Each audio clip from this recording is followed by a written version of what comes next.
Les députés s'impliquent dans le contrôle et la gestion des deniers publics. Ils ont voté ce matin une loi dans ce sens. Les élus du peuple ont également installé les membres de la commission ad hoc d'examen des demandes de levée de l'immunité parlementaire. Préparatifs des élections de juillet, la CENI et la DGE sont dans la dynamique. L'une assure que l'impression des listes électorales débutera bientôt et l'autre poursuit la mise en place de ces démembrements à l'intérieur et à l'extérieur du pays. Toutes deux ont reçu la visite du chef de la MISMA venu apporter l'engagement de l'Union africaine dans la sécurisation des élections. Au moment où tout se met en place pour l'échéance électorale à Tombouctou, l'administration peine à se mettre en place. À part le gouvernorat, les autres structures de l'État ne fonctionnent pratiquement pas, même si certaines essaient d'assurer le minimum de travail. Madame, Monsieur, bonsoir. Bienvenue dans ce journal en ce jeudi 9 mai.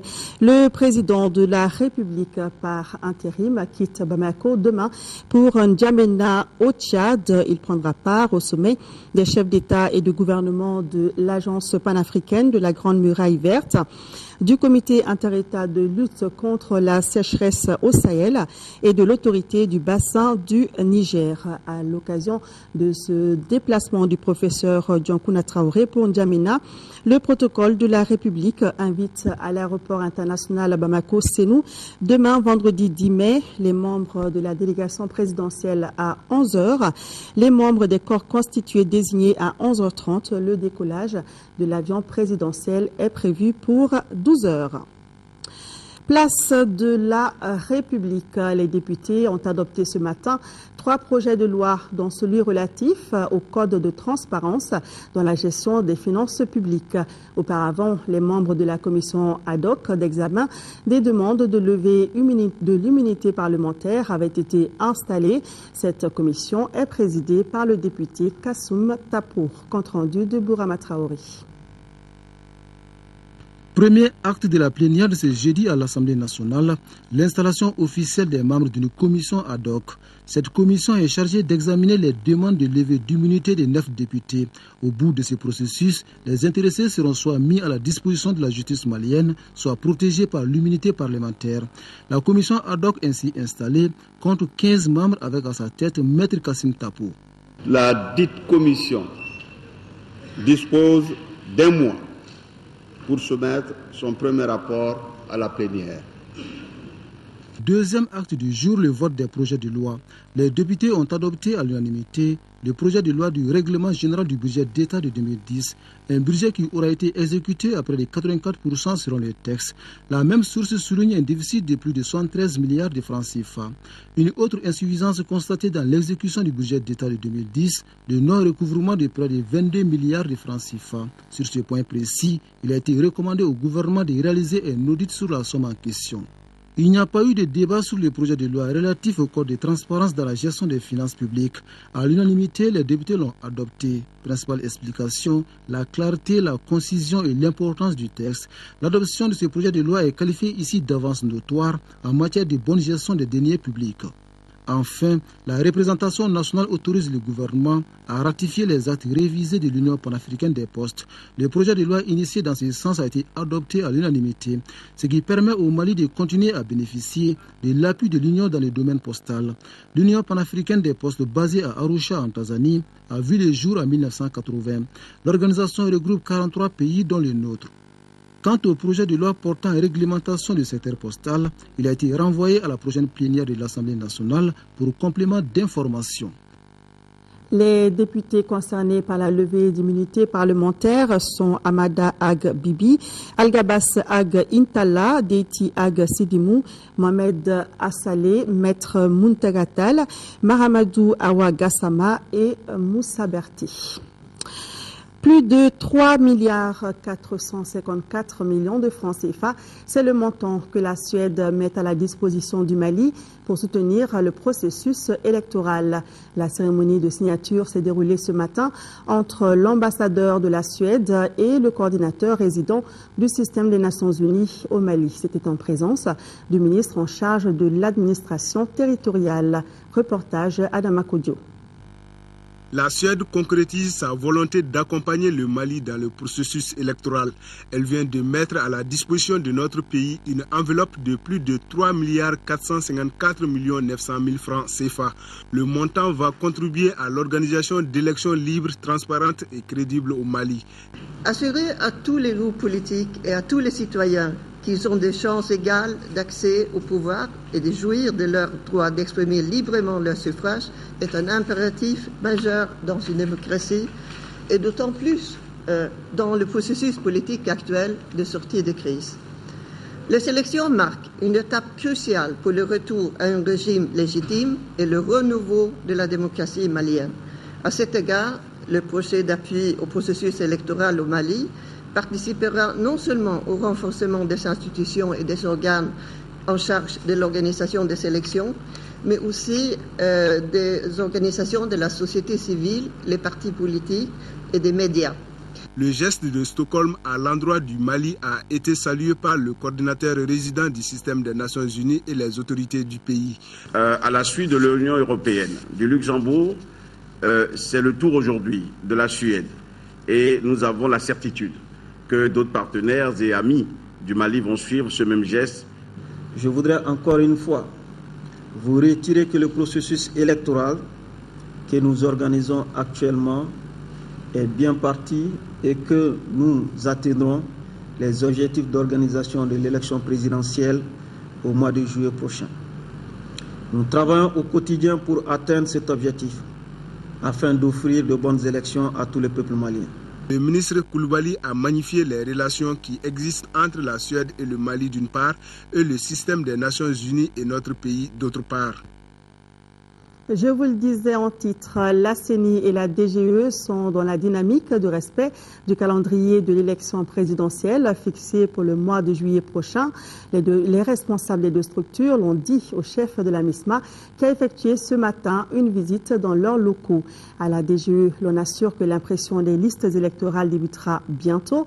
Quant à la CENI, elle poursuit la mise en place de ses démembrements à l'intérieur comme à l'extérieur du pays. L'Union africaine, par la voix de Pierre Bouyoya, promet de s'investir pour la sécurisation des élections. Mohamed Diarra. La délégation générale aux élections est bien avancée dans la mise en exécution de son plan d'action pour l'élection présidentielle de juillet prochain. L'exposé fait par le délégué général aux élections a permis à la délégation de la MISMA de bien s'imprégner du processus électoral en cours.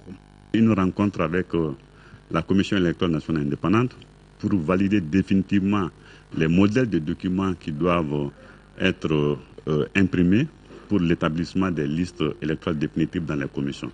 Dès que la fin de cette rencontre, nous allons commencer l'impression des listes des électeurs potentiels qui seront affichés dans les villages, dans les quartiers et dans les fractions nomades.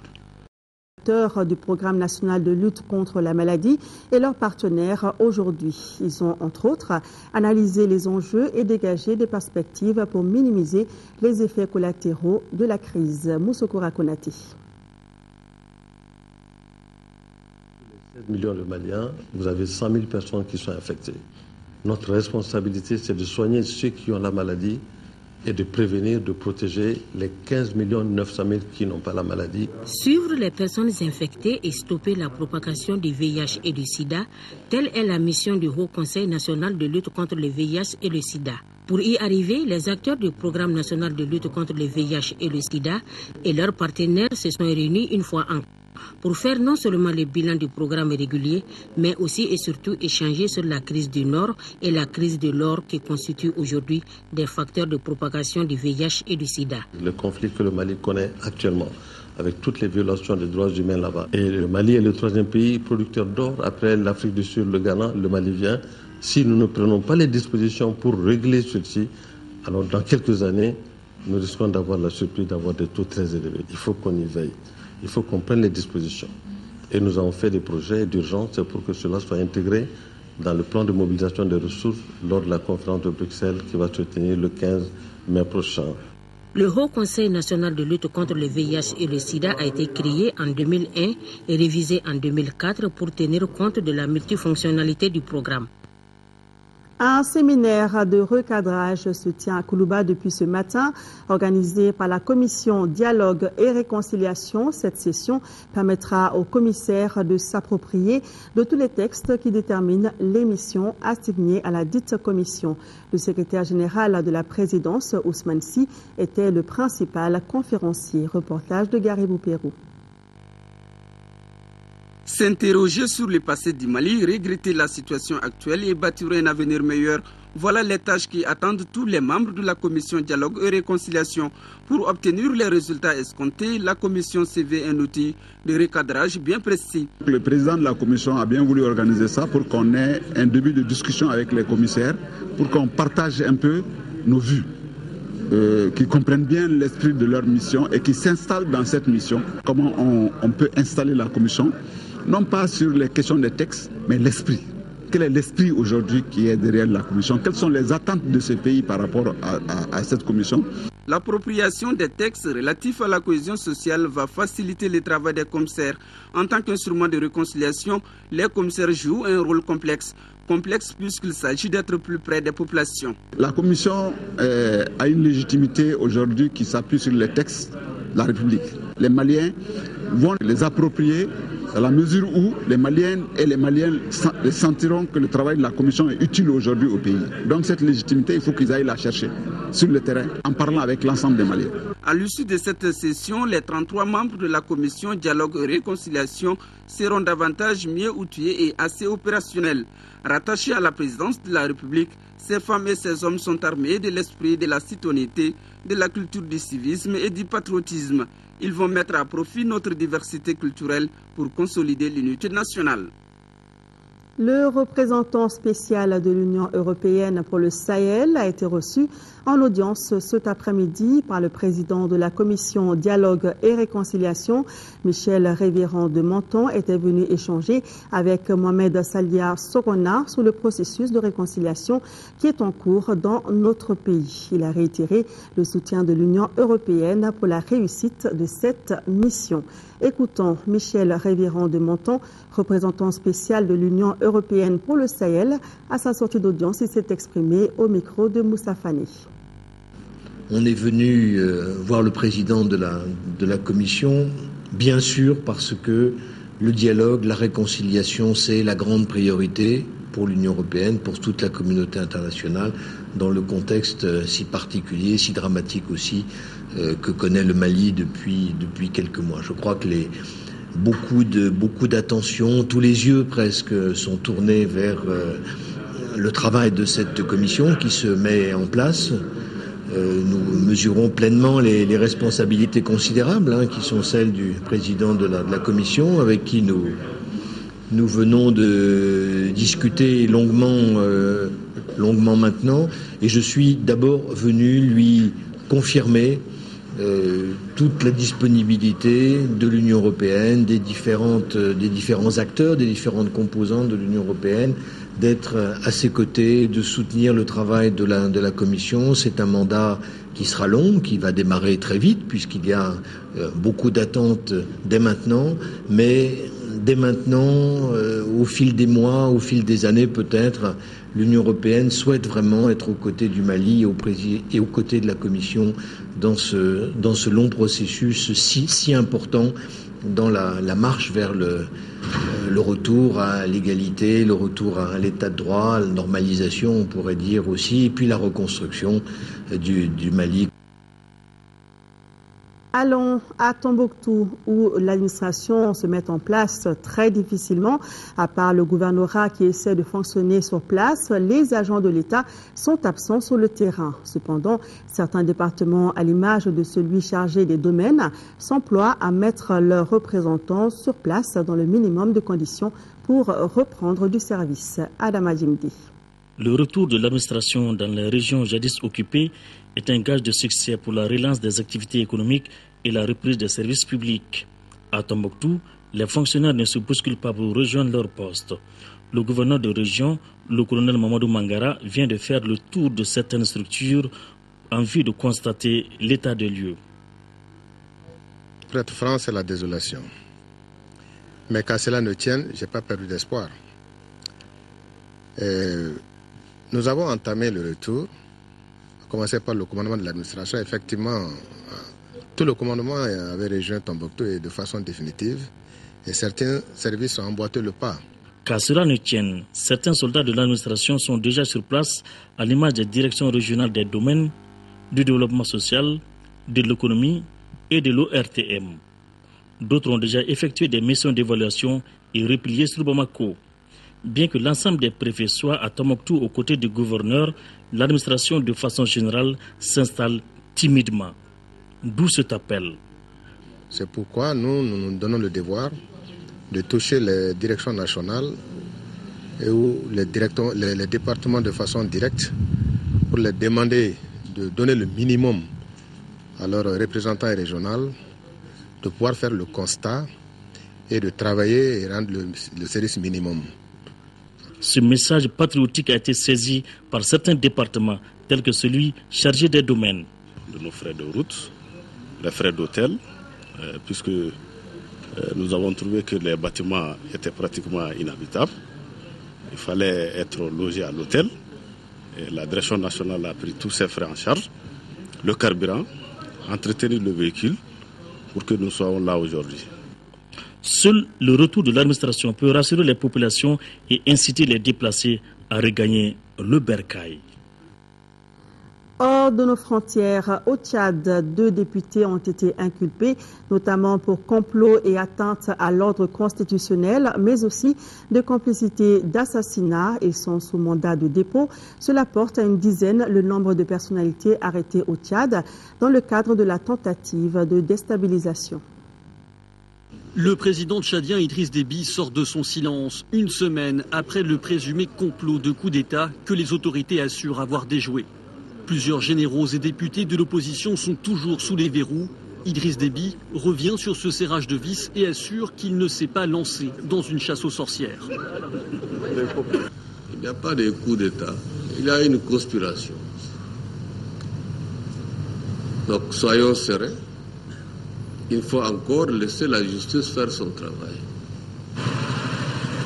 Plusieurs journalistes ont également été arrêtés, dont le directeur de publication du trimensuel Abba Garde. Il lui est reproché la diffusion d'articles appelant à la haine et au soulèvement populaire. La presse d'opposition est dans le collimateur du président tchadien. Le gouvernement ne permettra pas à un journal de mettre en mal l'unité nationale, la stabilité, la paix, la cohésion nationale. Ça, c'est sacré. Et cette mission sacrée se poursuit au-delà des frontières tchadiennes. Réfugié au Sénégal depuis 2005, c'est le journaliste et blogueur Mike Enlan Gebla qui fait les frais de ses critiques contre Idriss Déby. Son intervention sur la radio Sud FM lui a valu une convocation par la justice sénégalaise, qui l'a ensuite expulsé vers la Guinée. Indignation de ses confrères. Je n'ai pas vu une seule phrase ou bien un seul mot politique ou autre qui est susceptible d'être une raison d'interpellation, d'arrestation et aller jusqu'à expulser un citoyen tchadien. Les ONG de défense des droits de l'homme estiment que cette décision fait suite à un accord conclu lors de la visite du ministre de la Justice tchadien, Jean-Bernard Pataré, au Sénégal quelques jours plus tôt. Elles annoncent un recours en justice pour contester cette décision et dénoncent une grave atteinte à la liberté d'opinion. Allons à présent à la rencontre d'une Congolaise installée en Ouganda qui s'est fait une place de choix dans un monde où les hommes dominent. Il s'agit de la mécanique. Elle se nomme Aline de Jésus. Elle est ingénieure mécanicienne et dirige une équipe de 35 employés, tous des hommes. Une chef d'entreprise très appréciée par ses collègues hommes et ses clients. Dans ce garage de Kampala, le patron est une patronne. Aline de Jésus est une Congolaise fière de sa réussite et cela se voit naturellement jusque sur sa voiture. À 33 ans, cette ingénieure mécanicienne gère son équipe de 35 employés avec détermination. Bonjour tout le monde. Désolée d'être arrivée un peu en retard. Aujourd'hui, c'est une journée exceptionnelle. Nous avons 1, 2, 3, 4 voitures. Je veux que chacun soit sérieux. Fredo, tu t'occupes de l'autre voiture là-bas. Il y a un problème de transmission et un besoin de révision. Par sa simplicité et son humilité, elle a su gagner la confiance et le respect de tous les mécaniciens, tous des hommes. Avoir une patronne femme, ça me plaît beaucoup parce que je n'avais jamais vu une patronne femme de ma part. J'avais toujours des patrons garçons, mais quand j'ai une patronne femme et qui se débrouille beaucoup, ça me fait vraiment plaisir. Il y a 6 ans, Aline des Jésus débarque à Kampala en mission pour les Nations Unies. À la surprise générale de son entourage, elle décide de quitter un salaire confortable pour travailler dans une entreprise locale. Dès le début de sa carrière, elle ne pensait qu'à ça, lancer son entreprise. Et ses clients sont séduits. Depuis que j'ai découvert ce garage, j'ai confiance en leur service. J'amène toutes mes voitures ici. Aline s'occupe de l'entretien de toutes mes voitures, j'ai confiance en elle. Et qu'on ne s'y trompe pas, une femme peut parfaitement être ingénieure mécanicienne. Ça ne demande pas la force. On ne soulève pas les choses dans nos mains, on utilise la tête. Tout le monde peut le faire. Son garage est une affaire qui marche. Elle vit dans une grande maison avec toute sa famille. Ici, j'ai la piscine. Quelquefois, quand je suis fatiguée, je nage. Mais être chef d'entreprise et mère de 3 enfants et ses inconvénients. Elle nous manque, elle rentre tard du travail le soir. Sa mère lui manque parfois, mais sa fille aînée le dit déjà. Elle sera ingénieure mécanicienne, comme maman. Voilà, la relève est assurée. Après la femme, intéressons-nous à l'enfant. Plus de 200 enfants des parents démunis bénéficient d'une action humanitaire de nutrition à Gao. L'initiative est de Indamali à travers son antenne installée dans la région depuis 2009. Pour près de 20 millions de francs CFA, les enfants bénéficieront entre autres de 3 mois de distribution gratuite de repas et seront sensibilisés sur les dangers des mines non explosées. Reportage de Driss Akoni. Ce sont au total 213 enfants victimes de la crise qui resteront ensemble de mars à mai 2013. Pendant cette période, un repas riche et varié leur sera servi tous les jours. Aussi, des moniteurs qualifiés leur donneront des cours de rattrapage tout en les sensibilisant sur les dangers des engins non explosés. Environ 40 d'entre eux ont perdu un de leurs parents courant 2012, d'où l'urgence de leur prise en charge. L'objectif de ce projet, c'est de contribuer à l'amélioration des conditions de vie de ces enfants démunis. Ces mêmes enfants viennent partager le plat ici. Un repas sain et équilibré. Ça, c'est l'un des droits que ENDA donne aux enfants. Les autorités de la région dirigées par le conseiller aux affaires administratives et juridiques arrivés sur le site ont été émus par la qualité du repas du jour et l'homogénéité du groupe. Aujourd'hui, ils sont démunis, mais avec ces repas partagés et suivant une rotation appropriée, avec respect du genre et sans discrimination, parce que vous le voyez, il y a toutes les pigmentations. Il y a les noirs comme il y a les blancs, il y a les filles comme les garçons. Cela me réjouit davantage. Les organisateurs ont pris l'engagement de scolariser tous les enfants en âge de scolarité la rentrée prochaine. Durant les 3 mois de cantonnement, ils sont initiés aux différents jeux de divertissement qui étaient interdits pendant l'occupation.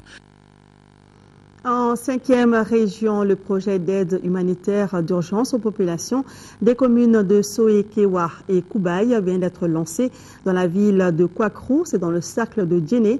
Pour plus de 219 millions de francs CFA, ce projet contribuera à la sécurité alimentaire dans les dites communes d'intervention à travers Cash for Work, argent contre le travail. Aminata Touré nous en parle. À travers ce projet, 1880 ménages vulnérables des communes de Soy, Kewa et Koubaye seront renforcés à travers la réalisation de travaux à haute intensité de main-d'œuvre. Une famille de 6 personnes est prise comme point de départ et reçoivent environ un montant de 100 000 francs CFA. Les travaux porteront essentiellement sur des aménagements de digues et ponts, des clôtures d'écoles, des aménagements de berges, des aménagements d'étangs piscicoles et du reboisement. À travers ce projet, la commune bénéficiera non seulement les ouvrages, mais aussi l'assurance de la sécurité alimentaire de plus de 700 ménages des populations vulnérables. Pour un coût de plus de 219 millions de francs CFA, le projet permettra de renforcer le pouvoir d'achat des populations de désenclaver, de protéger les habitations et d'augmenter la productivité. Je vous invite toutes et tous à une appropriation du projet qui va permettre aux ménages bénéficiaires d'avoir des ressources additionnelles et aussi permettre à la commune de réaliser certains ouvrages d'intérêt collectif programmés dans le PDSEC. Pour une durée de 11 mois, le projet Cash for Work dans les communes de Kewa, Soy et Koubaï sera exécuté par l'ONG Indamali et ses partenaires, Caritas Allemagne et le gouvernement allemand à travers son ministère des Affaires étrangères. Les acteurs de la filière pommes de terre du Mali sont en conclave à Sikasso. C'est à la faveur de leur assemblée générale annuelle. Ils vont évaluer la campagne 2012-2013 et jeter les bases pour le moyen terme, à savoir 2013-2015. C'est Kokonati. Initié par le Bureau du groupement interprofessionnel pommes de terre du Mali, en partenariat avec le programme Compétitivité et Diversification agricole PCDA, la présente assemblée qui regroupe producteurs, importateurs d'intrants et de semences et services techniques d'encadrement doit évaluer la campagne 2012-2013 en cours et projeter un moyen terme à travers un plan d'action 2013-2015. La campagne en cours a été entachée de beaucoup de problèmes. Vous savez, avec les changements climatiques, en Europe, il y a eu trop de problèmes d'inondation de part et d'autre. Et ces problèmes d'inondation ont joué sur la qualité des semences qui sont arrivées ici. Donc nous avons déjà eu des difficultés avec la qualité des semences qui sont arrivées au Mali et même dans les autres pays de la sous-région. Les participants venus de toutes les zones de production de pommes de terre du Mali passeront au crible les grandes orientations du plan d'action 2013-2015 avant de donner quitus, une démarche essentielle pour la filière.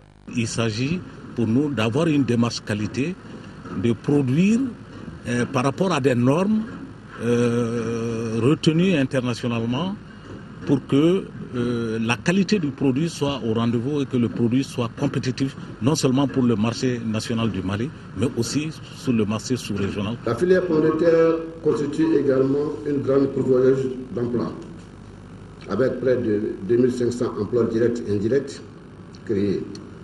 Je puis vous donner l'assurance que les autorités régionales ne réalisent aucun effort pour soutenir le GPT Mali et joueront toujours leur partition pour un essor continu de la promotion de la pomme de terre. À signaler que la pomme de terre, c'est plus de 10 milliards de chiffres d'affaires avec plus de 50 000 tonnes de production an. Restons dans l'agriculture. L'exportation de la mangue malienne est passée de près de 3 000 tonnes en 2005 à 24 000 en 2012. Mais cela pourrait ne pas continuer cette année si des mesures ne sont pas prises, car le projet d'appui aux filières agroalimentaires d'exportation ainsi que les 3 autres projets du cadre intégré renforcé du commerce et de l'aide pour le commerce ont été touchés par la crise de 2012. Les membres du comité de pilotage du cadre intégré tentent de trouver des solutions. Ramata Konati. Au programme cadre intégré renforcé du commerce et de l'aide pour le commerce, l'année 2012 a vu la poursuite de 4 projets, dont l'unité de transformation des fruits de Yamfolila et le projet d'appui aux filières agroalimentaires d'exportation. Au regard des résultats, l'avenir de ces projets est à la fois prometteur et contraignant selon les responsables du programme. Malheureusement, nous avons connu le même sort que les autres projets. Nous avons été affectés par le gel des ressources de l'État. En 2005, l'année de démarrage du programme, le Mali a exporté 2915 tonnes. Et si en 2012, on exporte 24 000, vous voyez qu'il y a une nette progression. Des résultats que les membres du comité de pilotage veulent améliorer davantage. C'est pourquoi, en plus du rapport d'activité 2012, ils passent également au peigne fin les orientations 2013 de l'unité de mise en œuvre du cadre intégré. Parmi ces orientations, la couverture phytosanitaire de 10 000 hectares de manguiers. Le programme cadre intégré renforcé du commerce et de l'aide pour le commerce devra contribuer à la réduction de la pauvreté à travers l'augmentation de l'offre des produits maliens sur les marchés internationaux. C'est un programme initié par 6 organisations internationales, à savoir la Banque mondiale, le FMI, le PNUD, la Conférence des Nations Unies sur le développement et le commerce, le Centre du commerce international et l'Organisation mondiale du commerce. Autre sujet, l'Institut national de prévoyance sociale a tenu à son siège la 72e session de son conseil d'administration. La session a examiné les états financiers, le rapport de vérification des commissaires aux comptes de l'exercice clos au 30 décembre 2011. La séance d'ouverture était présidée par Siaka Diakité, président du conseil d'administration de l'INPS. Reportage de Mahamadou Doumbia. Après la session budgétaire 2013 de l'Institut et celle de l'assurance maladie obligatoire, cette 72e session du conseil d'administration de l'Institut national de prévoyance sociale avait à son ordre du jour l'examen des états financiers, le rapport d'activité et le rapport de vérification des commissaires aux comptes de l'exercice clos au 30 décembre 2011. On peut dire aujourd'hui avec fierté, à l'analyse des documents, que les résultats obtenus sont éloquents. En effet, pour l'INPS, qui souffle aujourd'hui sa 57e bougie, les états financiers font ressortir un total bilan de 114,350 milliards et un excédent de 13,578 milliards certifiés, réguliers et sincères contre 11,698 milliards, soit un taux de progression de 16,06%. Établissement public à caractère administratif placé sous tutelle du ministère de l'Action humanitaire, de la solidarité et des personnes âgées, les taux de cotisation pour les accidents de travail et les maladies professionnelles varient de 1 à 4% à la charge de l'employeur. La retraite 7%, dont 3,6% à la charge du salarié et 3,4% à la charge de l'employeur. Pour l'invalidité, une allocation de survivants de 2% est à la charge de l'employeur et pour les prestations familiales, un taux de 8%. Le centre de santé de référence de Kati a enregistré des résultats satisfaisants au premier trimestre de l'année 2013. C'est ce qui ressort de la réunion annuelle des acteurs de la santé du district sanitaire de Kati. Cette rencontre a été l'occasion pour les participants de visiter les nouvelles unités de récupération nutritionnelle intensive du centre de santé de référence de Kati qui ont coûté 34 millions de francs CFA. Reportage de Moussokoura Konaté.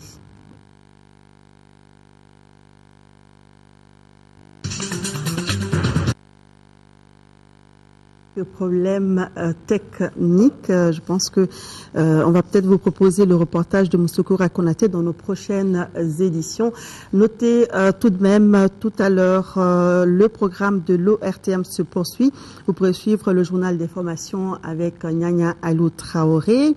L'interview de la semaine reçoit aujourd'hui Cabinet Komara, ancien Premier ministre guinéen et nouveau haut commissaire de l'OMVS, l'organisation pour la mise en valeur du fleuve Sénégal, qui tenait cette semaine un conseil des ministres extraordinaire à Bamako. Il sera question notamment des questions d'énergie et des nouvelles orientations de l'organisation. L'interview de la semaine, un entretien dirigé par Yaya Konaté à suivre après ce journal et après le journal des formations. Demain, de la matinée, vous retrouverez Amadou Sankari à 10h et à 13h. Et dans les éditions du soir, Amara Malé Diallo. Merci de visiter notre site www.ortm.ml. Nos excuses pour les problèmes techniques rencontrés en fin de journal. Merci. Bonne soirée à tous.